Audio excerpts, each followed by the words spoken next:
Terima kasih Tuhan Yesus, terima kasih buat kasih yang begitu besar dalam kehidupan kami. Sehingga pada malam hari ini kami berada untuk mengikuti ibadah Zoom ini Tuhan. Dan Yesus, kami akan mendengarkan sabda kebenaran firman-Mu. Kiranya Tuhan menuntun dan melindungi kami. Hanya ini yang kami sampaikan hanya di dalam nama Tuhan Yesus. Haleluya. Amin.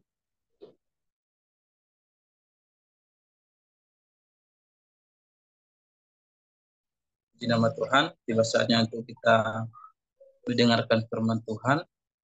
Kepada yang bertugas untuk menyampaikan firman Tuhan, saya persilahkan.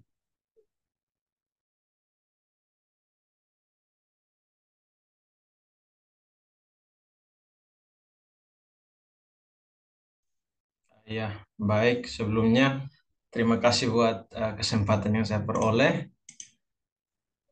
dari tim pengurus untuk menyampaikan kebenaran firman Tuhan. Namun di sini, saya sebelum menyampaikan firman Tuhan, saya berterima kasih kepada Tuhan oleh karena anugerah dan kasih karunia Tuhan. Kita semua diperkenankan hadir meskipun melalui virtual, tapi itu tidak mengurangi semangat kita atau rasa rindu kita untuk sama-sama bersekutu dalam grup ini. Terima kasih buat seluruh saudara-saudara yang hadir. Terima kasih buat partisipasinya. Kiranya semuanya diberkati oleh Tuhan. Sebelum kita akan mendengarkan firman Tuhan, hal ini sebenarnya sudah disampaikan mungkin 2 minggu yang lalu, kalau tidak 3 minggu yang lalu, kalau tidak salah. Ini merupakan pengulangan kembali. Maksudnya adalah saya kemarin juga diminta oleh saudara Mat untuk mensharingkan mengenai sejarah penyaliban. Apa pentingnya kita mengetahui tentang sejarah penyaliban? Apa sih hal yang menyenangkan dari hal-hal sejarah seperti itu? Memang kedengarannya kalau berbicara tentang hal-hal mengenai sejarah, ya salah satu kesan dalam pikiran kita adalah membosankan, karena ya sejarah itu ya tidak terlalu penting lah bagi kita anak-anak muda zaman sekarang, karena ya kita berpikir sesuatu yang sudah berlalu biarkanlah berlalu seperti itu. Namun ada hal penting yang perlu kita perhatikan, terkhususnya dalam sejarah penyaliban ini. Meskipun sederhana kelihatannya, namun ini merupakan suatu hal yang sering kali diperdebatkan sepanjang sejarah kekristenan. Maksudnya adalah orang-orang sering memperdebatkan mengenai kematian Tuhan Yesus. Apakah benar dia mati atau digantikan orang lain, atau pada waktu atau pada saat ia memati dia diangkat langsung ke sorga. Jadi manakah yang benar? Apakah kata Alkitab mengatakan Yesus benar-benar mati di atas kayu salib di bawah pemerintahan Pontius Pilatus? Itu ditulis oleh para bapak gereja ketika mereka mensahkan pengakuan iman rasuli di Nikea, butir keempat. Nanti mungkin saudara-saudara yang dari gereja Gemit mungkin tahu tentang hal itu. Namun dalam Alkitab juga mencatat bahwa memang Tuhan Yesus mati di bawah pemerintahan Pontius Pilatus. Namun tidak bisa dipungkiri bahwa kekristenan memang sering diserang karena ada berbagai macam hal, seperti hal tentang penyaliban Yesus Kristus. Nah, dalam penyampaian pada saat malam hari ini kita tidak berfokus pada Alkitabiahnya, tapi kita berfokus kepada sejarahnya. Maksudnya adalah kita mau melihat apa bukti sejarah mengenai penyaliban Tuhan Yesus Kristus. Kita tahu bahwa kita mengimani secara iman, kita percaya bahwa Yesus Kristus telah mati bagi dosa-dosa kita, menebus kita atas kayu salib, dan juga oleh kematiannya kita diperdamaikan dengan Allah. Itu pengakuan iman kita sebagai orang-orang percaya. Namun bagaimana kita melihat rekaman dari para ahli sejarah pada saat itu yang hidup pada abad pertama merekam kejadian di mana Yesus disalibkan, supaya kita dapat membuktikan kematian Tuhan Yesus itu merupakan suatu realita yang nyata, yang bukan hanya dicatat oleh Alkitab saja yang tidak dipercaya oleh orang-orang lain, namun dicatat juga oleh sejarah yang membuktikan eksistensi dan membuktikan kematian Tuhan Yesus itu valid dan benar-benar mati di atas kayu salib. Mari sama-sama kita memperhatikan. Saya mohon izin kepada host untuk jadikan saya host biar saya bisa menampilkan share screen yang ada. Sudah bisa, Kak. Ya, baik, terima kasih.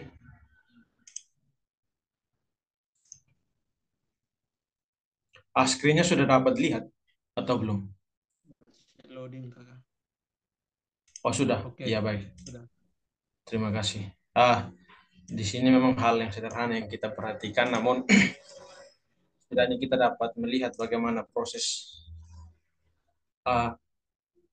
para sejarawan mereka memperkenalkan Yesus Kristus atau mereka membicarakan mengenai Yesus Kristus yang telah mati itu. Nah, di sini ada sedikit pertanyaan, memang terdengar agak konyol bahwa apakah kita percaya bahwa Yesus itu pernah hidup di dunia? Nah, perlu kita perhatikan lagi, saudara-saudara dan mungkin senior-senior saya yang ada, karena ini juga saya mempunyai kelemahan, mungkin nanti di akhir daripada penyampaian ini bisa ada yang menambahkan atau bisa ada yang mengkritik atau bisa ada yang perlu ditanyakan, silahkan. Sebab hal-hal yang saya sudah sampaikan di sini, ini merupakan suatu pernyataan atau suatu bukti eksistensi atau bukti kehadiran Yesus Kristus di dunia. Jadi ada juga banyak ajaran yang mengatakan bahwa Yesus itu sebenarnya tidak ada di dunia. Nanti kalau, ya ini karena waktunya singkat, nanti kalau mungkin ada kesempatan lagi kita akan berbicara mengenai Tuhan Yesus yang dimana mereka mengatakan bahwa dia ketika melakukan banyak mujizatnya itu, dia belajar dari orang-orang Buddha yang ada di Tibet atau yang ada di India sana, seperti itu. Jadi ada begitu banyak penyangkalan terhadap Yesus Kristus. Nah, sebagai orang-orang percaya, saya tidak mengatakan bahwa kita tidak perlu untuk belajar yang namanya teologi atau belajar tentang sesuatu, tapi perlu kita juga memperhatikan bahwa sejarah kehidupan Tuhan Yesus itu perlu, sebagai orang Kristen, perlu kita mengetahui hal itu. Mungkin kita yang berdomisili seperti di kota Kupang, ya di sana kan mayoritas kita adalah orang Kristen. Jadi memang tidak ada perdebatan soal agama dan sebagainya. Tapi kalau saudara hidup di daratan Jawa dan mungkin di luar daripada daerah-daerah mayoritas Kristen, itu sungguh adalah suatu hal yang sangat rumit ketika kita menyampaikan tentang Injil itu. Karena untuk mendekatinya saja, untuk mendekati atau kita membuat suatu pendekatan dengan orang-orang yang artinya di luar daripada kekristenan itu agak susah untuk menjelaskan hal ini. Sebab yang mereka percaya itu Yesus itu hanyalah manusia biasa seperti itu. Nah, mungkin kalau kita lihat dari daftar yang sudah saya sampaikan situ bahwa itu merupakan bukti eksistensi Yesus yang ada dalam dunia ketika ia berada dalam dunia ini. Jadi kita melihat bahwa dia diperanakan dari garis keturunan Daud. Dia juga dilahirkan dari seorang perawan bernama Maria. Dia bertumbuh besar dan penuh hikmat. Dia juga pada saat menjelang di mana ia memulai pelayanannya, dia juga dicobai di padang gurun oleh iblis. Dan juga Petrus mengakui dia sebagai Mesias dari Allah.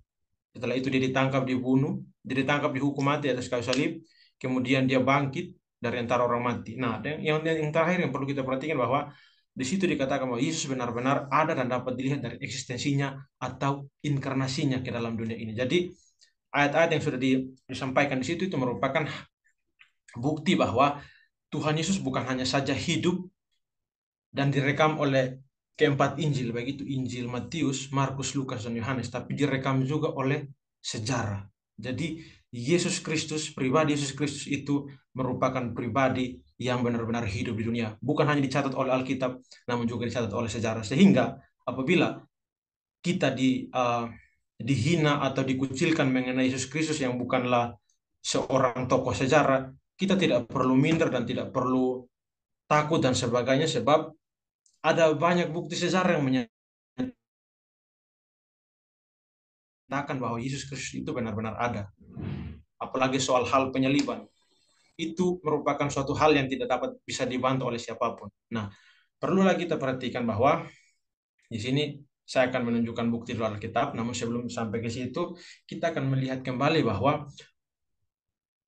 Alkitab dengan jelas menyatakan bahwa Yesus Kristus telah mati untuk menembus dosa-dosa kita. Nah, itu merupakan tujuannya datang ke dunia ini. Nah, Tuhan Yesus Kristus datang ke dunia ini merupakan misi dari Allah. Jadi Allah mengutus Yesus Kristus datang ke dunia ini untuk ya. Jadi kita tidak. Pertama-tama Yesus Kristus datang ke dunia ini untuk menunjukkan diri Allah atau memperkenalkan diri Allah kepada umat ciptaannya, bahwa yang menciptakan manusia telah datang ke dalam dunia dan telah menjadi sama seperti manusia. Dan selanjutnya tujuan selain daripada menyatakan diri Allah kepada manusia, Yesus Kristus juga mau menjadi manusia sama seperti manusia untuk dapat memperdamaikan diri Allah dengan manusia. Sebab Allah akan puas apabila pribadi Allah yang memuaskan kepuasan Allah itu. Maksudnya adalah manusia ketika ingin mengorbankan sesuatu untuk memperoleh keselamatan, itu sebenarnya kalau kita melihat bahwa tidak ada sesuatu apapun yang layak untuk hal itu. Itulah sebabnya Allah menjelma menjadi manusia turun ke dalam dunia agar kepuasan Allah dapat dipuaskan oleh dirinya sendiri. Artinya, Allah dapat melihat bahwa satu-satunya korban dari setiap korban yang dipersembahkan oleh manusia yang menggantikan seluruh dosa umat manusia itu rela berkorban untuk menebus dosa umat manusia agar diri Allah atau pribadi Allah itu dapat diperdamaikan dengan manusia melalui perantaraan anaknya Yesus Kristus. Nah, hal ini kemudian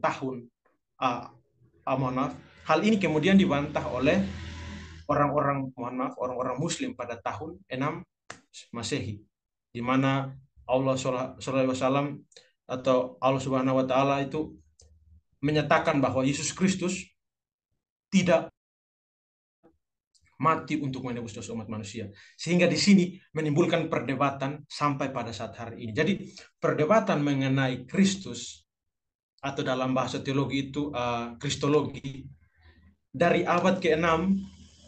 Perdebatan besarnya itu pada abad ke-8. Itu mereka memperdebatkan mengenai keilahian Tuhan Yesus. Itu pertama kali mereka memperdebatkan hal itu, bahkan sampai pada kita saat hari ini. Jadi perdebatan ini sudah berlangsung bertahun-tahun, bahkan beratus-ratus tahun. Hanya memperdebatkan apakah Yesus ini adalah Allah atau tidak. Seperti itu. Namun yang menjadi fokus kita pada saat malam hari ini adalah kita melihat bahwa apa bukti sejarah yang mengatakan mengenai pribadi Yesus yang benar-benar disalib. Nah, mari kita lihat ada satu bukti mengenai kehadiran Tuhan Yesus di dunia dari seorang Flavius Josephus. Mungkin teman-teman yang sudah belajar mengenai teologi mungkin memahami atau mengetahui siapa orang ini. Mohon maaf. Jadi Flavius Josephus ini adalah sejarawan Yahudi abad pertama yang hidup pada akhir abad pertama, yaitu tahun 95 Masehi. Coba kita sama-sama perhatikan di slide ini. Di sana dia menggunakan bahasa Yunani ya saudara-saudara. Jadi bahasa Yunani itu merupakan bahasa internasional pada waktu itu. Jadi pada waktu itu mereka menggunakan 3 bahasa yang kita perlu ketahui. Jadi bahasa internasional atau bahasa umumnya adalah bahasa Yunani. Nah, bahasa administrasinya adalah bahasa Latin, sedangkan bahasa sehari-hari mereka adalah bahasa Aramaik. Jadi Yesus Kristus otomatis pada saat itu ketika dia hidup, mereka bisa berbicara dalam 3 bahasa. Jadi kita jangan berpikir bahwa Tuhan Yesus itu tidak mengetahui apa-apa, dia hanya sekedar Tuhan dan sebagainya. Tidak. Tuhan Yesus itu mengetahui 3 bahasa dan dia juga adalah seorang guru yang dihargai oleh para rabi pada saat itu. Jadi kita jangan menganggap pribadi Yesus sebagai pribadi yang biasa-biasa saja. Jadi di situ dikatakan bahwa pada masa itu tampillah Yesus, seorang manusia arif bijaksana, jika boleh disebut manusia. Dia melakukan perbuatan-perbuatan ajaib dan menjadi guru bagi mereka yang gemar mencari kebenaran. Dia mengumpulkan para pengikutnya dari kalangan Yahudi maupun dari kalangan bukan Yahudi. Dia adalah Kristus. Jadi dalam bahasa Yunani itu Ho Christos Aftus En. Artinya dia adalah Kristus itu. Nah, jadi Pilatus telah menjatuhkan hukuman mati di atas kayu salib kepadanya dan atas desakan para pemimpin agama kita. Nah, agama kita yang dimaksud oleh Flavius Josephus ini adalah agama Yahudi. Nah, di situ jadi dia katakan bahwa atas desakan para pemimpin agama kita, tapi mereka yang tetap mengasihi dia mereka tetap berbuat demikian. Jadi sebab dia menampakkan diri kepada mereka pada hari ketiga dalam keadaan hidup kembali, seperti nabi-nabi ilahi telah menubuatkan hal itu dan beribu-ribu perbuatan ajaib mengenai dia. Jadi golongan yang disebut berdasarkan namanya itu adalah kaum Kristen masih tetap ada. Jadi di sini Flavius Josephus mau menegaskan bahwa pribadi Yesus Kristus itu memang ada, dan bukan hanya berbicara tentang keberadaannya saja, tapi berbicara tentang waktu di mana para pemimpin agama mereka atau agama Yahudi itu mempersalahkan dia dan menghukum mati Tuhan Yesus di depan atau di hadapan Pilatus. Dan juga dia mencatat bahwa pada hari yang ketiga Yesus Kristus dibangkitkan dari antara orang mati. Nah, ini merupakan seorang Yahudi asli yang mencatat hal ini meskipun dia sendiri tidak percaya akan pribadi Kristus. Jadi jangan pikir bahwa orang-orang yang ada di Israel sana itu adalah orang-orang yang percaya Kristus. Sebenarnya tidak. Orang-orang Israel itu adalah orang-orang yang anti akan kekristenan. Mengapa demikian? Karena mereka tidak mempercayai bahwa Yesus itu adalah Mesias. Jadi kita juga jangan terlalu bangga karena Israel itu adalah tempat di mana Yesus lahir. Jadi kita mengatakan bahwa orang Israel itu adalah seluruhnya pengikut Kristus. Sebenarnya tidak. Jadi kalau kita melihat populasi dari agama yang ada di Israel itu, yang pertama yang menduduki papan atau menduduki tingkat teratas itu adalah agama Yahudi dengan jumlah 74% yang ada di Israel. Sedangkan 12% itu ada di urutan kedua, itu agama Islam. Sedangkan orang Kristen hanya berjumlah 2%. Jadi kita jangan terlalu bangga bahwa karena Tuhan Yesus lahir di Palestina, jadi ya kita terlalu membanggakan Israel, seakan-akan Israel itu adalah orang-orang yang percaya akan Kristus. Jadi kita melihat bahwa ahli sejarah Yahudi saja begitu menjelaskan secara detail bagaimana kehidupan Yesus. Nah, kita akan perhatikan selanjutnya bahwa, nah di sini saya sengaja menggunakan gambar yang demikian meskipun agak aneh, tapi setidaknya bisa membantu untuk kita dapat mengerti bahwa di sini yang dimaksudkan Jumat Agung itu adalah mengenai kematian Tuhan Yesus Kristus. Jadi di sini kita akan melihat bahwa ada 5 tulisan kuno selain Alkitab yang menunjukkan penyaliban Yesus Kristus itu benar-benar terjadi.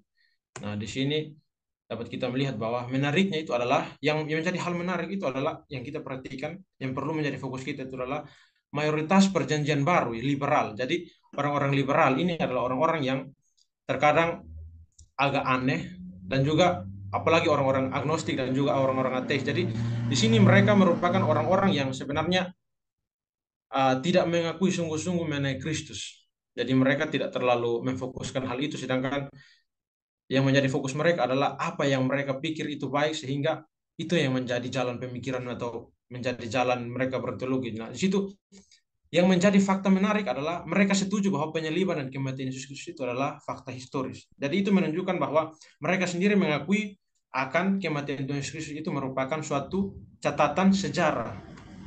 Nah, fakta tentang peristiwa Jumat Agung atau kematian Yesus itu juga dari luar Alkitab sendiri pun selaras dengan kesaksian Alkitab. Jadi bahwa kesaksian di luar daripada Alkitab itu sendiri itu juga sejalan dan juga ada hubungannya dengan tulisan dalam kitab Injil. Nah, jika dahulu salib adalah lambang hukuman yang menakutkan, sekarang salib menjadi simbol kekuatan atau pengharapan untuk keselamatan kita, orang-orang percaya. Jadi Yesus dari Nazaret adalah sosok yang dieksekusi oleh penyaliban di bawah pemerintahan Romawi pada tahun 30-an. Jadi itu adalah merupakan suatu hukuman paling ekstrim yang diadakan pada saat di mana Yesus hidup. Jadi itu adalah hukuman paling menakutkan pada saat itu. Jadi itu paling ditakuti oleh orang-orang yang hidup pada abad pertama. Bahwa selanjutnya kita melihat bahwa memang namanya juga orang-orang juga banyak belajar mengenai banyak ilmu juga yang pada saat itu berkembang seperti gnostik dan sebagainya. Jadi mereka terpaksa juga harus menyatakan bahwa Yesus benar-benar tidak mati. Memang mereka harus mengaku itu sebab kebencian mereka terhadap orang-orang Kristen pada saat itu memuncak. Pada saat di mana orang-orang Kristen yang adalah umat kepercayaan Tuhan Yesus itu dipaksa untuk membuktikan keberadaan Kristus itu seperti apa dan di mana sebenarnya. Jadi karena orang-orang Kristen tidak mampu untuk artinya bukan tidak mampu sebenarnya, cuman Karena kita itu percaya bahwa Tuhan yang kita sembah itu adalah Tuhan yang hidup. Meskipun kita tidak dapat membuktikan secara fisik di depan orang-orang pada saat ini. Namun bukti fisiknya itu ada di abad pertama. Jadi Yesus Kristus benar-benar hidup. Jadi sebenarnya bagi kita orang-orang percaya, kita tidak perlu khawatir dan tidak perlu harus minder karena kita tidak mampu membuktikannya secara fisik. Ketika zaman-zaman sekarang ini kita dipaksa untuk membuktikannya seperti itu. Jadi hal yang demikian tidak usahlah kita tanggapi, sebab tanpa pengakuan kita pun atau tanpa pengakuan orang lain bahwa dia pernah hidup atau dia adalah Allah, tidak mengurangi otoritas atau eksistensinya sebagai Allah. Tidak mengurangi hal itu, sebab dia adalah Allah. Tanpa pengakuan dari kita pun dia tetaplah Allah. Jadi itu adalah pribadi Yesus Kristus. Nah, yang perlu kita lihat bahwa di sini yang tadi juga sudah kita lihat bahwa Flavius Josephus juga menyatakan bahwa ketika Pilatus mendengar dia, Yesus, dituduh oleh orang yang memiliki kedudukan tinggi di antara kami, telah mengutuk dia untuk disalibkan. Nah, kita melihat bahwa jarak antara kematian Tuhan Yesus dan juga kehidupan seorang Flavius Josephus ini merupakan jarak yang sangat dekat. Itu sama-sama di abad pertama. Nah, abad pertama, Yesus Kristus mati pada disalibkan kira-kira pada tahun 33 Masehi. Nah, kehidupan Flavius Josephus mulai dari tahun 37 hingga tahun 100 Masehi. Dan kita sudah lihat dari awal tadi, di situ dituliskan bahwa, di situ dijelaskan bahwa Flavius Josephus menyatakan hal itu pada saat ia, atau ditulis pada tahun 95 Masehi. Jadi itu adalah merupakan jarak yang sangat dekat. Jadi di sini kesaksian sejarah itu membuktikan bahwa memang benar-benar Yesus Kristus itu disalibkan. Jadi istilahnya seperti ini. Meskipun kita menutup Alkitab, kita dapat menjelaskan bahwa Yesus Kristus itu benar-benar mati. Namun sebagai orang Kristen yang percaya, Alkitab adalah satu-satunya sumber di mana kita mengetahui bahwa Kristus benar-benar mati. Jadi catatan sejarah ini adalah merupakan bukti atau suatu data yang dapat membuktikan kepada orang-orang yang menyangkal kematian Tuhan Yesus Kristus agar mereka percaya bahwa data sejarah juga menyatakan Kristus benar-benar mati. Dan juga bukan hanya Flavius Josephus sendiri, melainkan ada juga Cornelius Tacitus, ahli sejarawan Roma yang hidup pada tahun 55 sampai 120 Masehi. Dikatakan bahwa Nero memikul dosa atas pembakaran Roma dan memberi siksaan yang hebat untuk kasta yang ia benci karena kekejian mereka yang disebut orang Kristen oleh rakyat. Kristus, dari situ nama itu berasal, menderita hukuman ekstrim selama masa pemerintahan Tiberius di tangan salah satu kejaksaan kami atau prokurator Pontius Pilatus. Jadi di sini juga Cornelius Tacitus hidup pada zaman di mana berdekatan sekali dengan Yesus Kristus pada waktu dia mati. Jadi ini belum keluar dari abad yang kedua. Jadi ini masih ada dalam abad pertama. Jadi ini merupakan catatan yang sangat dekat pada saat itu. Jadi di sini ketika dia mengatakan bahwa Nero memikul dosa atas pembakaran kota Roma, itu merupakan penyempurnaan puisi dari Kaisar Nero. Jadi ketika dia membakar kota Roma dan ketika dia dituduh bersalah, dia tidak mau untuk dirinya dipersalahkan, sehingga dia melemparkan kesalahan itu kepada orang Kristen. Dan pada saat itu juga orang-orang Kristen diburu sehingga mereka dinyatakan bersalah oleh orang-orang Romawi. Jadi mereka pada saat itu, jadi orang-orang Kristen pada saat itu diburu dan mau dimusnahkan oleh Kaisar Nero. Namun karena oleh pertolongan Tuhan, para bapak gereja dan juga orang-orang Kristen itu masih bertahan hingga pada saat ini, yaitu kita orang-orang percaya. Selanjutnya, yang ketiga adalah Lucianus dari Samosata juga menyatakan hal yang demikian. Jadi di situ dia hidup juga pada jarak yang tidak terlalu jauh dari kehidupan Tuhan Yesus. Jadi mereka mencatat sesuai dengan apa yang mereka saksikan dengan mata mereka sendiri. Jadi meskipun mereka tidak hadir pada saat di mana Yesus Kristus disalibkan, namun melalui rekaman sejarah dan juga melalui orang-orang percaya, mereka melihat bahwa betul-betul pada saat itu hal yang mereka saksikan di depan mereka itu merupakan suatu hal yang menunjukkan bahwa Kristus benar-benar mati atas kayu salib. Jadi, saudara-saudara, mungkin hal-hal yang demikian yang sederhana ini dapat membantu kita untuk menjelaskan kepada orang-orang yang tidak percaya kepada Kristus bahwa Kristus benar-benar hadir dan Kristus benar-benar mati untuk menebus dosa umat percaya. Serta itu juga ada juga Marabar Serafion, seorang filsuf dari Syria, juga menyatakan hal yang sama. Jadi sebenarnya kita tidak perlu minder kalau orang-orang mengatakan bahwa Yesus Kristus tidak mati bagi kita. Sebenarnya itu bukan hal yang buat kita harus down dalam iman kita. Sebab tuduhan-tuduhan seperti itu tidak pernah membuktikan suatu bukti yang jelas bahwa Yesus Kristus tidak mati bagi kita. Tapi di sini catatan sejarah membuktikan hal yang justru sebenarnya mereka tidak dapat membuktikan hal itu. Jadi orang-orang yang menuduh kita sebagai orang-orang Kristen yang menyembah Tuhan yang mati, itu mereka memperoleh dari kitab atau dalil mereka. Jadi itu tidak berdasarkan fakta sejarah mengenai Kristus. Jadi kita tidak perlu ragu dan tidak perlu takut akan tuduhan-tuduhan yang dilontarkan kepada kita. Yang terakhir adalah kesaksian dari Talmud Yahudi atau tulisan-tulisan yang dipercaya pada saat itu sebagai tulisan orang-orang Yahudi. Nah, di situ Yesus Kristus mati pada malam Paskah. Jadi Yesus Kristus digantung pada malam Paskah. Itu disaksikan oleh Talmud Sanhedrin 43 bagian A. Nah, yang terakhir bahwa sebagai orang-orang percaya, kita percaya akan kematian Tuhan Yesus Kristus. Jadi kita percaya bahwa dia bukan hanya saja mati, tapi dia bangkit dari antara orang mati. Kalaupun dia hanya mati saja, berarti sia-sialah iman kita. Seperti yang dikatakan Rasul Paulus pada 1 Korintus pasal 15 ayat 1 hingga ayat yang kelima.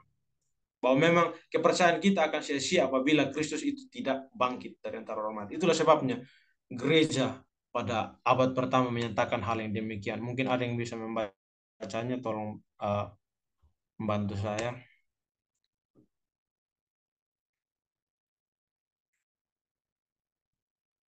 Kalau tidak ada, biar saya membacakannya. Itu jadi gereja mula-mula menyatakan Kristus anesti, alitos anesti. Apa artinya? Kristus anesti artinya Kristus telah bangkit. Alitos anesti artinya benar-benar bangkit. Jadi Kristus telah bangkit dan ia benar-benar bangkit.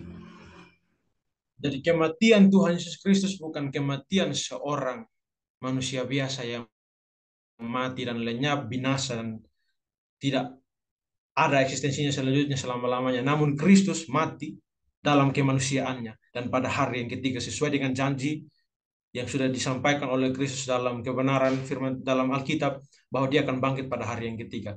Mungkin gambar yang ada di depan kita ini mungkin kadang kita tidak terlalu mengerti apa artinya. Nah, ini adalah suatu gambar yang saya kutip dari saya ambil dari Gereja Timur. Di situ menjelaskan bahwa tangan yang digenggam oleh Tuhan Yesus itu adalah merupakan Adam dan Hawa.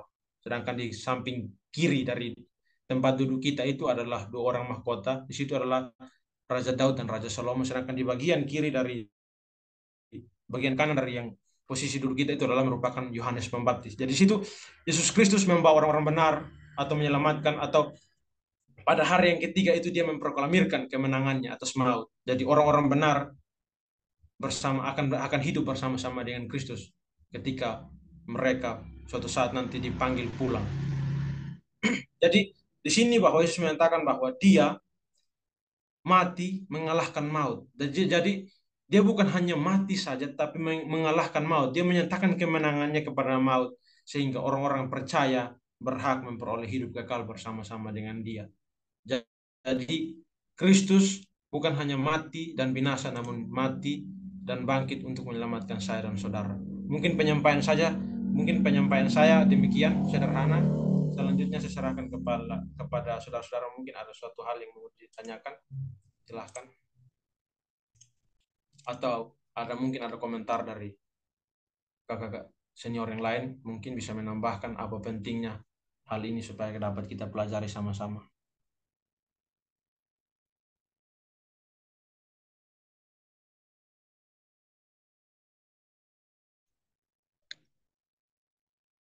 Puji Tuhan, terima kasih ke Hendra buat penyampaian tentang sejarah penyaliban. Waktu selanjutnya dari teman-teman mungkin ada yang mau bertanya atau mau mengoreksi atau mau menambahkan pun silahkan, karena ini adalah sesi kita untuk kalau ada pertanyaan silahkan bertanya. Dari kakak-kakak semua yang hadir, kami persilahkan.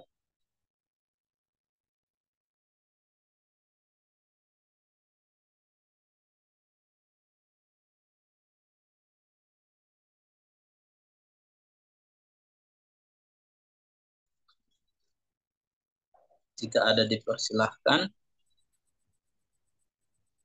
Mengenai pemaparan tadi kan beberapa tokoh sejarah diangkat oleh Kak Hendra membuktikan tentang penyaliban itu benar-benar terjadi. Jadi kita jangan khawatir dengan perkataan orang kalau bilang Yesus itu bukan Tuhan, atau Yesus itu tidak hidup kembali. Jangan khawatir. Karena Tuhan kita hidup kok. Nah, silakan teman-teman yang mau bertanya, silakan.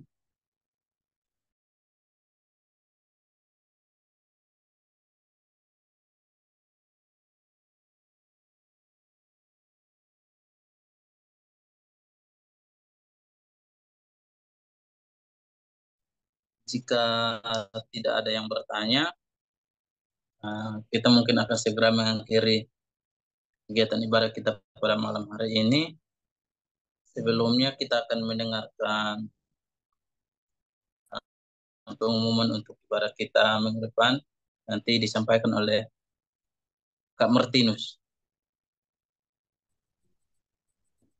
Oke, baik. Shalom.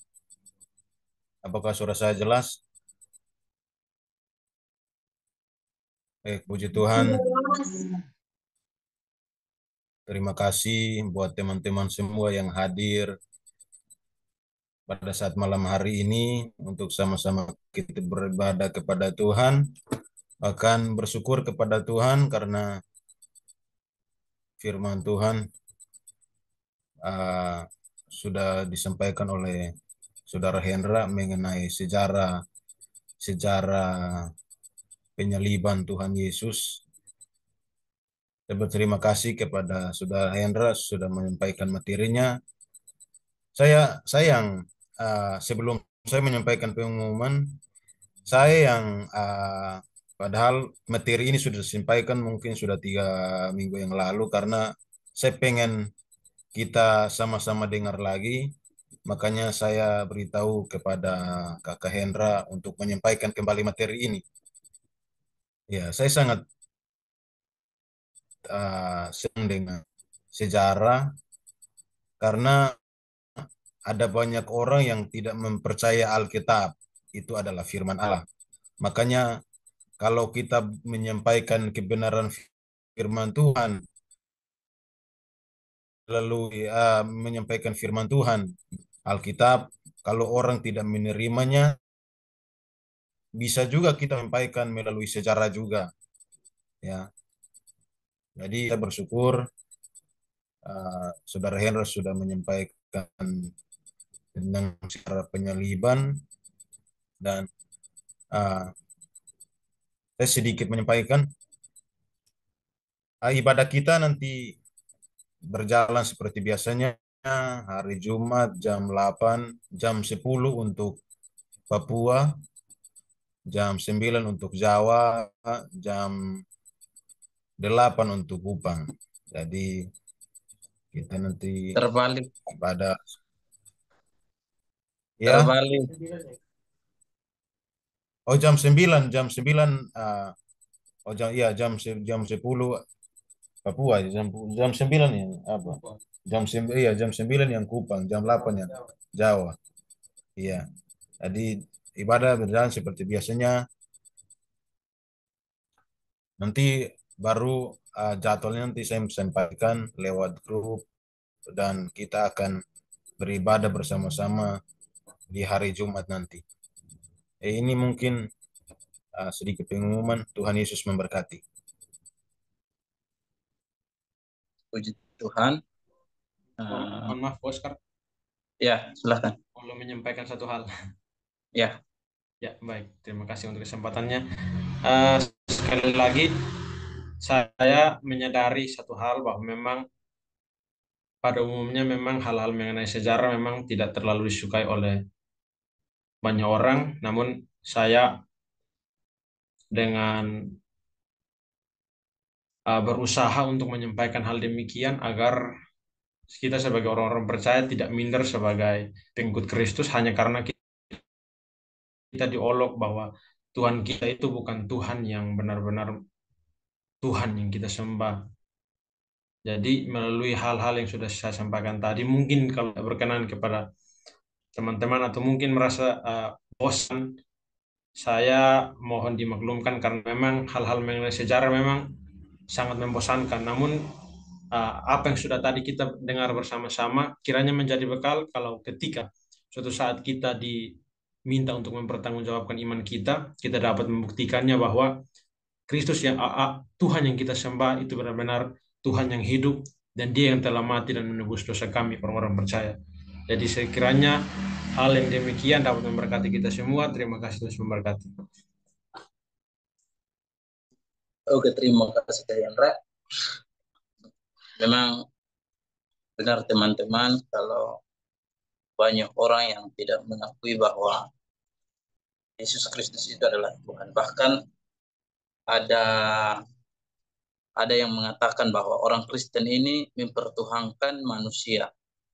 Jadi orang Kristen ini mempertuhankan manusia. Makanya penting bagi kita, mumpung masih kita generasi muda, yuk saya mengajak semuanya, kita sama-sama serius mempelajari Alkitab kita, karena dari situ kita menemukan jawaban semua, dan itu kita punya dasar. Kita punya dasar yang kuat untuk menghadapi pengajaran-pengajaran seperti itu. Jadi anggota Ruang Veritatis, kalau bisa kita terus bertumbuh setia, karena pengajaran kita mau membangun di atas dasar firman Allah. Jadi terima kasih Kak Hendra untuk penyampaian firman Tuhan pada malam hari ini. Kita sekali lagi, kalau tidak ada yang mau bertanya, mungkin kita akan mengakhiri ibadah kita malam hari ini. Sampai bertemu di Jumat minggu depan. Dan sebelumnya kita akan menutup dengan doa. Kita doakan agar grup Forum Veritatis terus berjalan, berdoa buat anggota semua, para pengurus yang ada, agar tetap aman dalam perlindungan Tuhan, dan kita semuanya diberkati, diberi masa depan yang baik. Dan doakan juga orang tua kita, kakak adik, saudara semua, dan bangsa kita, pemimpin kita yang ada. Nanti doa ini saya serahkan kepada Kak Hendra. Kita berdoa. Kami bersyukur kepada Allah, Bapa, Putra, dan Roh Kudus, Allah yang menyatakan dirinya melalui Sang Putra, dan melalui kematian dan kebangkitannya kami dapat memperoleh kepercayaan, keselamatan, dan juga kami dapat menjadi orang-orang percaya melalui Roh-Nya yang hidup, yang memampukan kami untuk percaya akan Anak-Nya yang tunggal, yang telah mati dan menembus dosa kami. Terima kasih Tuhan, kami sangat bersyukur buat penyertaan Tuhan yang menyertai kami mulai dari awal ibadah kami hingga akhirnya ini Tuhan. Kami percaya bahwa bukan secara kebetulan kami dipertemukan, namun semuanya oleh karena rencana Tuhan. Kami sama-sama menikmati jalannya ibadah yang ada ya Tuhan. Di semuanya karena anugerah dan kasih karunia yang daripadamu ya Tuhan Yesus Kristus. Terima kasih Tuhan. Kami berdoa memberkati setiap anggota-anggota yang ada Tuhan, saudara-saudara kami yang ada. Tuhan memberkati mereka dalam segala pekerjaan, perkuliahan, pekerjaan, juga apapun yang menjadi bagian dalam kehidupan mereka ya Tuhan. Tuhan memberkati ya Tuhan Yesus Kristus. Perlancar setiap usaha dan kerja mereka Tuhan, perkuliahan mereka, apapun yang mereka kerjakan ya Tuhan, kiranya semuanya untuk hormat dan kemuliaan bagi nama Tuhan, agar nama Tuhan dipuji dan dipermuliakan melalui setiap kehidupan, setiap orang-orang percaya yang ada yang berkumpul pada saat malam hari ini. Terima kasih Tuhan. Kedua orang tua kami juga Tuhan memberkati, kesehatan, kekuatan Tuhan berikan, agar mereka juga ada dalam perlindungan Tuhan, penyertaan Tuhan. Berhidup mereka juga dapat mencerminkan karakter Yesus kepada setiap orang-orang yang ada di sekitar mereka. Terima kasih juga Tuhan. Memberkati kiranya melalui grup ini ya Tuhan, nama Tuhan dipuji dan dipermuliakan, dan Injil diberitakan.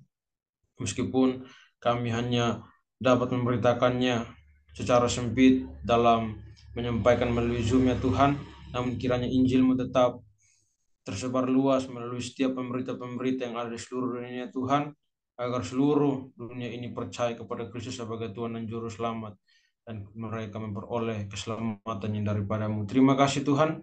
Memberkati juga bangsa dan negara kami Tuhan Yesus Kristus. Memberkati setiap pemerintahan yang ada ya Bapa.